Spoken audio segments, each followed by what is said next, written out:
Hi, it's Anna in the Growing Chefs Ontario classroom kitchen, and for January's monthly kids cooking class, I'm making soup. This recipe is a create your own carrot soup, which means it's a basic puree soup recipe, which you can jazz up in any way you like with different spices or garnishes.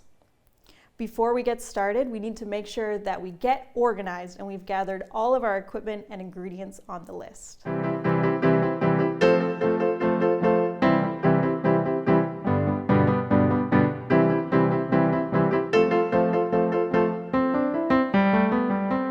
So now that we've gathered all of our equipment, we're going to start with our carrots. Carrots are a pretty sweet root vegetable, and actually they get even sweeter in the winter. Some of the cells, to stop from freezing, actually convert their starches to sugar, and that means that we get a sweeter carrot. If you want, you can peel your carrots before you chop them, and that's what I'm going to do today. So when you're peeling, make sure that you're always peeling away from yourself. We don't want to slip and cut ourselves.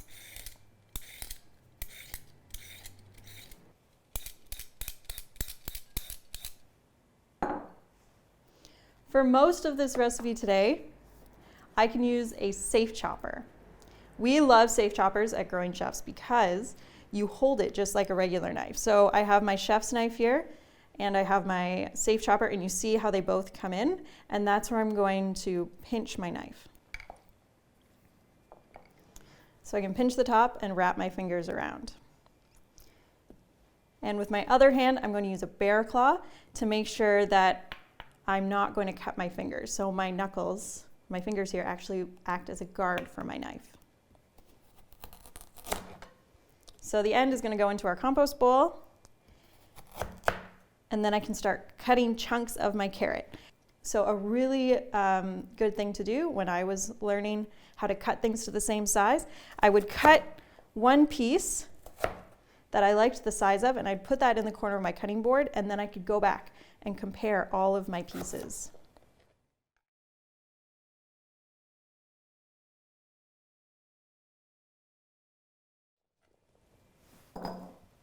So next we're going to cut up our potato. And I'm putting a potato in this carrot soup because my carrots can be fairly sweet, so it helps take away a little bit of that sweetness. And it also can make my soup a little bit creamier because potatoes are actually a bit of a natural thickener.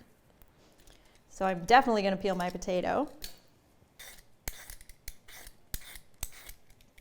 So with something this big, when you're using a safe chopper, sometimes you need to cut it in steps. So I'm going to cut 1, 2, and 3. And I can do the same on this side as well. 1, 2, 3. And now I can turn it on its side and go and cut down like this. And I'm going to put this right into my carrot bowl.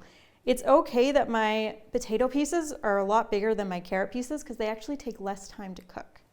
So next on our list is our onion. So an onion is not a good vegetable for a safe chopper. This is definitely a grown-up ingredient to cut because it can be a little bit tough to cut through the onion with a safe chopper. It's too dull, so I want a really sharp knife.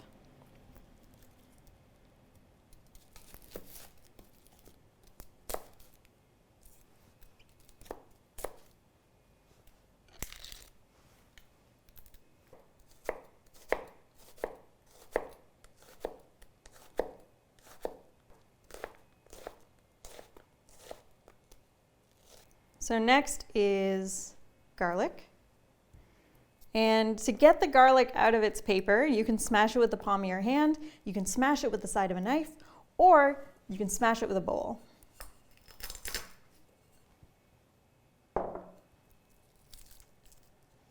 Like so. And this you can actually cut with a safe chopper. You're not going to get a really fine cut, but that's okay.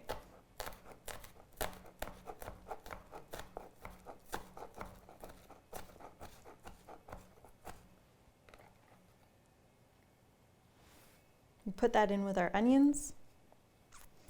And now for our spices. So for the soup today, I'm making a spiced ginger soup. So I have some cumin, some coriander, and some ginger.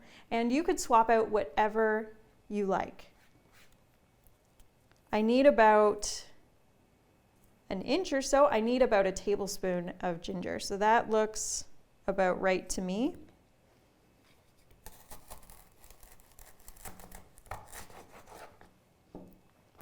And if the skin on your ginger is fairly thin, you don't have to worry about peeling it, but you can peel it if you like. The soup is getting blended up, so a little bit of skin is okay. Now to get this really fine, you can grate it, which is something that we like to do in the Growing Chef's Kitchen, or you can also cut it up with your safe chopper. It'll be a little bit chunkier, it'll take a little bit longer to cook, but it's a little bit safer for your fingers too.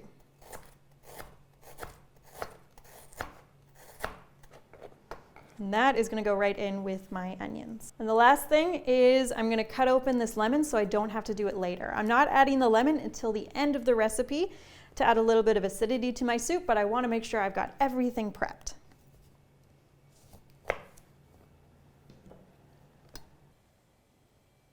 When my oil is hot, I'm going to add my onions, my ginger, and my garlic.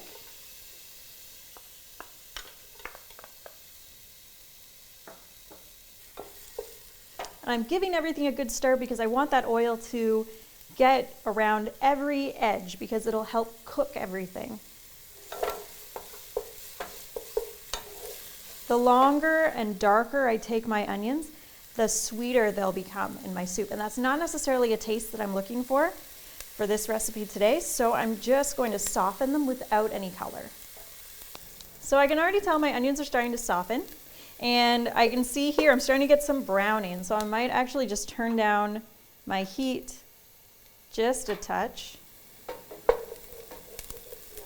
So at this point my onions have softened a little bit, and now I can add my spices. So today I'm using cumin and coriander, and it's important to bloom these spices in oil to really get a lot of their flavor.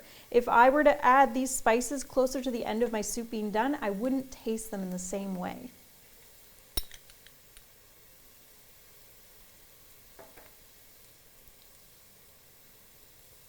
So after about 30 seconds, you should be able to start smelling the spices. It smells really good in here. And I'm about ready to add my potatoes and my carrots. So a note about these potatoes, they have been sitting for a little bit, so they are starting to oxidize, but that's okay. That won't affect the flavor of our soup. Once I've added my carrot and potato, I'm going to sprinkle them with a little bit of salt because that'll help draw out some of the moisture and the water in them. And I just want to cook them for a few minutes before I add my liquid. Once everything is coated in the onion and the spices and the salt, now I can add my stock. So I'm using veg stock today, but you could also use chicken if you want a little bit more of a chickeny flavor. I've also made this with water, but then it'll require a bit more spice and salt.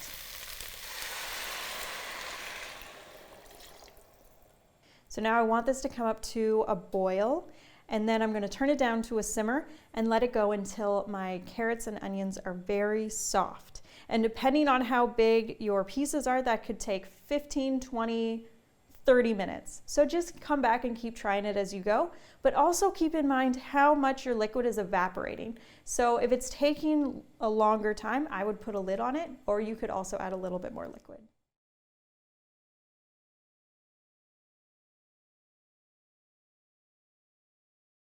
Once our soup has come to a boil, I'm going to turn it down to a simmer, and I'm going to cover it with a lid. I'm going to come back and check this in about 20 minutes. My soup has been simmering for about 20 minutes, and we're going to check it out and see how soft our carrots are.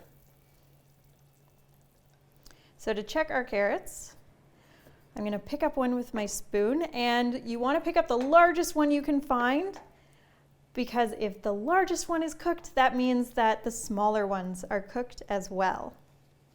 I'm going to take my trusty spoon here and use it to try and push into the carrots. And they're getting softer, they're almost there, but I want it to go, oh, that one's pretty soft. I I want it to be a little bit softer. So I'm gonna let this go for about another 10 minutes. It's been about another 10 minutes and we're gonna check those carrots one more time. So there are two ways we can blend this soup. You can use a stick blender or immersion blender, or we could use a stand blender. In the equipment list, it calls for 2 pots, and it calls for 2 pots if you're using a stand blender because you'll have to do this soup in a couple batches. If you're using an immersion blender, you just need the 1 pot, and we're actually gonna blend it in the pot. With the immersion blender, you may not get as smooth as a result as with a stand blender, so it's really up to you what you want to use. There's some very important safety things when we're using an immersion blender. So first of all, don't touch this end and don't clean it until you've unplugged it or you've actually removed this base from the top. Next, we always want to make sure that this is immersed in the liquid of our soup so we don't spray hot soup back at us.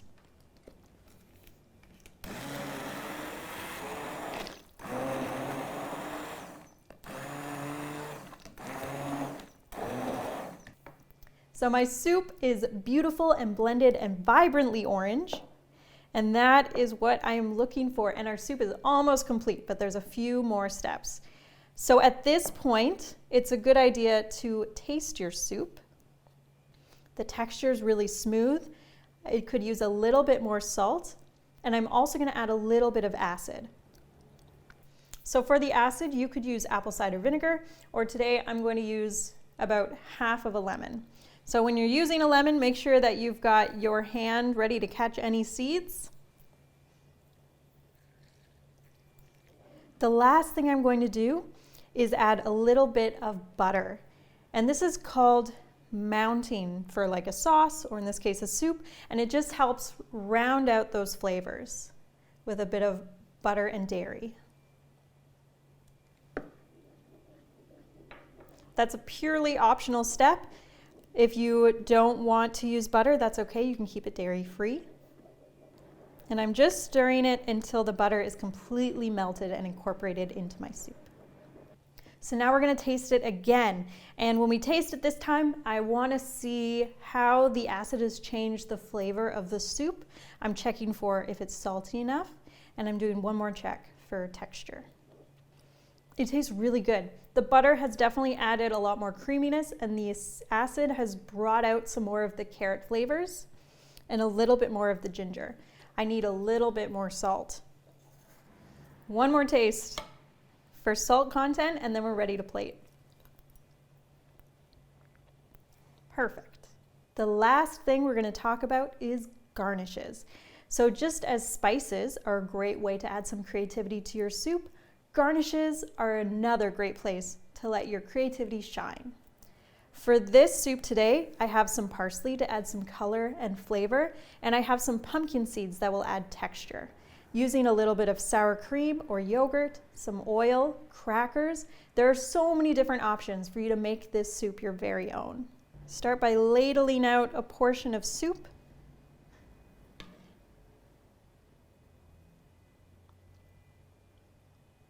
And next I'm going to add my pumpkin seeds. You can get very specific with this. You can make a picture with your different toppings, or you can sort of scatter it like it fell from nature. Picking my parsley a little bit further down the stem. I'm not just picking individual leaves, so it kind of gives it a little bit of lift. And there it is, a wonderful warming carrot soup for a cold January day. I want to see pictures of your create your own carrot soups and see what spices and toppings you chose to use. So make sure you hashtag your photos, GCO Kids, and I can't wait to see them.